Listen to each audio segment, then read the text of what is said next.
शंकर के शिवलिंग को बनाने के लिए मिट्टी कहाँ की होना चाहिए, किस जगह पर बनाना चाहिए, मिट्टी में कैसा जल मिलाना चाहिए। जब शिवलिंग का निर्माण करें, शंकर के शिवलिंग को जब बनाएं तो सबसे पहले कैसे बनाएं, उस तक का विधान शिव महापुराण में और लिंग पुराण में कहा गया। महाराज कहा, क्यारे की मिट्टी हो, क्यारा मतलब समझिएगा जिस मिट्टी पर कोई गंदगी ना करी गई हो, ऐसी जगह का कोई भाग मिट्टी का लाया जाए जहां कोई गंदगी ना करे। शिव महापुराण की कथा कहती है। देखो, पिछले वर्ष के लॉकडाउन से लेकर अभी तक की जो कथाएं आप लोग सुने हैं, उसमें शिवलिंग मट्टी का किस तरह से बनाया जाए और कैसी मट्टी हो और उसमें पानी कैसा मिलाया जाए, कैसा शिवलिंग तैयार करा जाए, उसका विधान वर्णन नहीं कर पाए, परंतु आज कथा निकली है तो उसको सुन लो। क्यारे की मिट्टी, क्यारे की मिट्टी मतलब जिस मिट्टी पर कोई गंदगी ना करी गई हो, ऐसी जगह की मिट्टी को लेकर जाए और मिट्टी को लाने के बाद थोड़ा पानी का सींचन कर दें, अर्थात घर में लाएं तो उससे पहले मिट्टी को पवित्र करें। अपने घर में गंगा जल रखा हो, यमुना जल रखा हो, सरयू जी का जल रखा हो, उससे मिट्टी का सींचन कर दें। मान लो अगर ये जल नहीं भी है तो जल के अंदर थोड़ा सा इत्र डालकर मिट्टी का सींचन करें। अगर इत्र भी नहीं है तो जल के अंदर थोड़ा सा दूध डालकर मिट्टी का सींचन करें। दूध भी नहीं है तो एक बेलपत्री जल के अंदर डालकर उस पानी का सींचन करें। बेलपत्र भी नहीं है, पीपल का पत्ता डालकर उसका सींचन कर दें। पर मिट्टी पर घर में लाते से ही, ये नहीं कि मिट्टी आज लाए और तुमको शिवलिंग कल बनाना है, तो मिट्टी अगर एक दिन पहले लाए हो, 2 दिन पहले लाए हो, 4 दिन पहले लाए हो, तो उसी दिन जल का सींचन होना चाहिए। ये नहीं कि जिस दिन बनाएंगे उस दिन सींचन होगा। मिट्टी पर पानी का छींटा, सींचन भले ज़्यादा मत डालो, पर छींटा तो उस दिन लगा देना चाहिए जिस दिन घर में मिट्टी लेकर आए हो, जिस दिन लेकर। फिर भले तुम शिवलिंग 15 दिन बाद बनाओ, 8 दिन बाद बनाओ, 10 दिन बाद बनाओ, 3 दिन बाद बनाओ, पर उस समय पर मिट्टी का सींचन उस समय हो जाना चाहिए।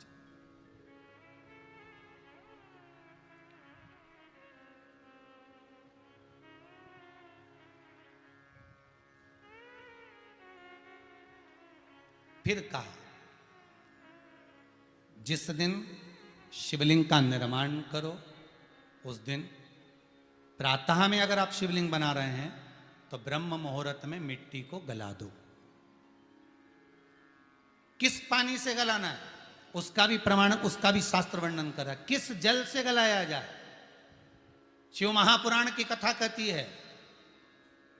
अगर आपको आज शिवलिंग का निर्माण करना है, शाम को आप शिवलिंग का निर्माण कर रहे हो, तो अपने पानी का जो मटका होता है, हंडा होता है, रसोई घर में जहां पानी भर कर रखते हो, उसके नजदीक में एक कलश जिसमें अलग से ताजा जल भरा जाए और उस पर प्लेट ढकी हो और उस पर एक चावल का दाना रखा हो, उस जल को लेकर आओ। थोड़ी देर रखा रहे, आधा घंटा, 2 घंटा, 3 घंटा, 15 मिनट, 20 मिनट, पर वो पानी वहां रखा होना चाहिए। रसोई घर में अन्नपूर्णा का निवास होता है, परिंदे के पास पितरों का निवास होता है। अन्नपूर्णा, पित्र सब रसोई घर के भीतर विराजमान होते हैं।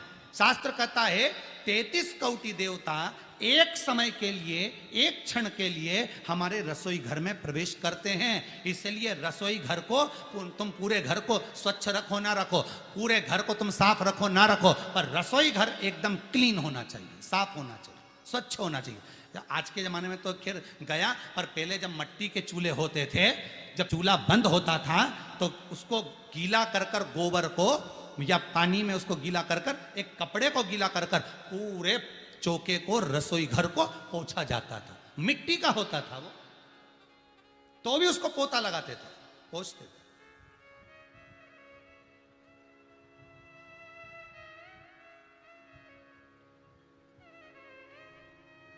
तो पहला क्रम है पार्थिव शिवलिंग का निर्माण। सावन के महीने में अगर आप शिवलिंग बनाते हैं, सोमवार को शिवलिंग बनाते हैं, तो नियम ध्यान रखिएगा महाराज, लिंग पुराण से है ये, इसका नियम ध्यान रखिए। क्या करना है, मिट्टी को लाना है, जल का छींटा देना, छींटा जरूर देना, घर में लेकर आए और जल का छींटा होना जरूरी है। 2 दिन तक 3 दिन तक मिट्टी रखी हुई है, और उसके बाद अगर आपने पानी का छींटा नहीं दिया है और आपने डायरेक्ट मिट्टी को गला दिया और उसके बाद बनाया, तो उसका कोई प्रमाण नहीं। जल का छींटा अवश्य। फिर उसको रख दें, 15 दिन बाद बनाओ, 4 दिन बाद बनाओ, 3 दिन बाद बनाओ, 2 दिन बाद बनाओ। शिवलिंग जब बनाओ तब उस मिट्टी को, जो कलश आपने रसोई घर में रखा है चावल का दाना रखकर प्लेट के ऊपर, अर्थात उस कलश का जल उस मिट्टी में थोड़ा सा डालिए। क्यों डाला जाता है उसका भी भाव वर्णन किया है।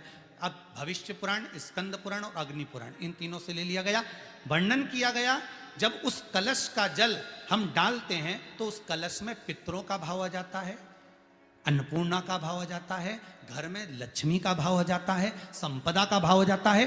पूरे 24 घंटे के अंदर एक क्षण के लिए रसोई घर में 33 कोटि देवता आते हैं, तो वो देवता का सारा भाव उस कलश के अंदर आ जाता है। और वो जल जब हम उस मिट्टी में मिलाते हैं तो गंगा, यमुना, सरयू, सरस्वती, ये 33 कोटि देवता में, तो इन सब का आनंद उस जल में आ जाता है। और वो जल जब हम मिट्टी में मिलाते हैं तो मिट्टी पवित्र हो जाती है, स्वयं कैलाश अधिपति को स्वीकार करने के लायक हो जाती है, निर्मित करने के लायक हो जाती है।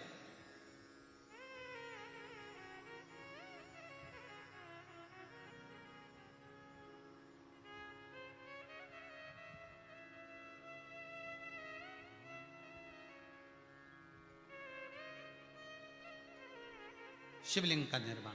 अब शिवलिंग का निर्माण कैसे करना? मिट्टी में गला दिया पानी में। सबसे पहले शिवलिंग बनाने से पहले पात्र को, पात्र जो होता है उसके नीचे एक बेलपत्र रखी जाती है। क्या रखना है? एक बेलपत्र।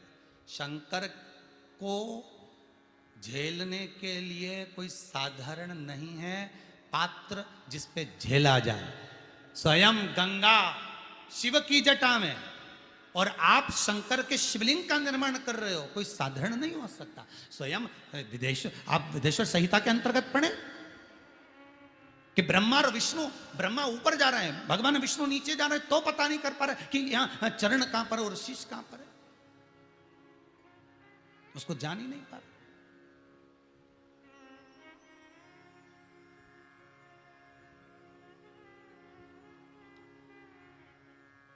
बस एक बेलपत्र साधारण भाव में, बेलपत्र भी सीधा भाग, और इस बेलपत्र की जो डंडी है वो उत्तर दिशा में रखना है थाली के अंतर्गत। जब आप शिवलिंग का निर्माण करें उत्तर, इसके ऊपर जो गलाई हुई मिट्टी है वो डाल दीजिए, और डालने के बाद सबसे पहले शिवलिंग का स्वरूप बनाना है। सबसे पहले नीचे की जलाधारी नहीं बनाना। क्या बनाना है? शिवलिंग का स्वरूप बनाना। बनाने के बाद उसी शिवलिंग के पास में और मिट्टी डाल लीजिए, फिर जलाधारी का निर्माण करें। फिर जलाधारी,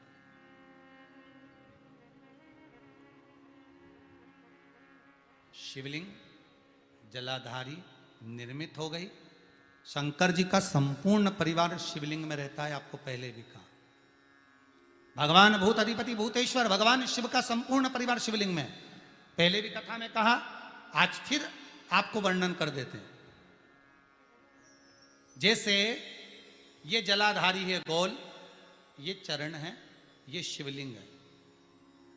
ये जो गोल भाग है जहां पर भगवान शंकर का शिवलिंग रखा है, ये पार्वती जी का हस्त कमल है। जहां से पानी नीचे गिर रहा है, इसके राइट भाग में श्री गणेश जी का स्थान, लेफ्ट भाग में श्री कार्तिकेय जी का स्थान। बीच में जो एक मोटी सी लाइन होती है जलाधारी में है, वो पार्वती जी के सुंदर पुत्री अशोक सुंदरी का स्थान।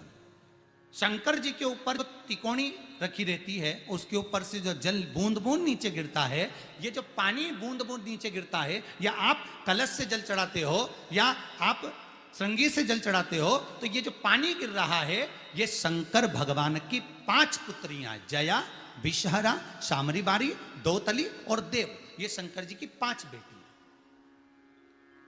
5 पुत्री।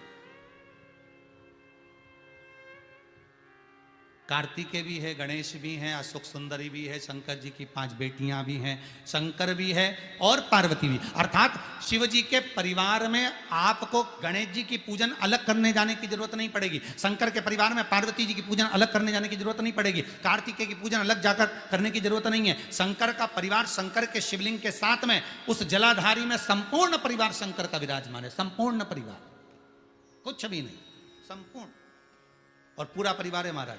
फिर वही बात आई, ध्यान दीजिएगा, जिस व्यक्ति को नींद ना आवे, रात्रि को सोते समय टेबलेट खाने की जरूरत नहीं, शंकर भगवान की 5 पुत्रियों का नाम लीजिए। जया, हाथ में जल लो, पलंग पर बैठो, जल हाथ में लिया, जया आचमन कर लो, विषहरा आचमन कर लो, श्यामली बारी आचमन कर लो, दौतली आचमन कर लो और देव आचमन कर लो। ये शंकर की जो 5 पुत्रियां हैं, ये ऐसी पुत्रियां हैं जो निंद्रा देवी को लेकर आती हैं और हमें विश्राम का आनंद सुख प्रदान करती हैं, हमारे नयनों पर विराजमान रहती।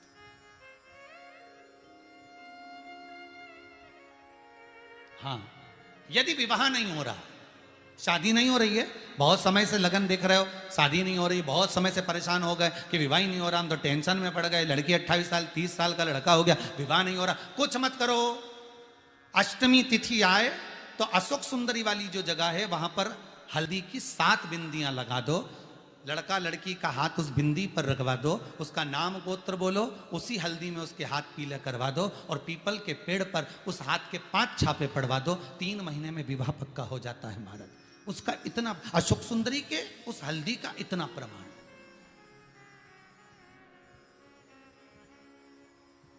3 माह के अंतर्गत विवाह नक्की हो जाता, इतना इतना प्रमाण है महाराज। भगवान शिव की आराधना का कोई साधारण फल है महाराज।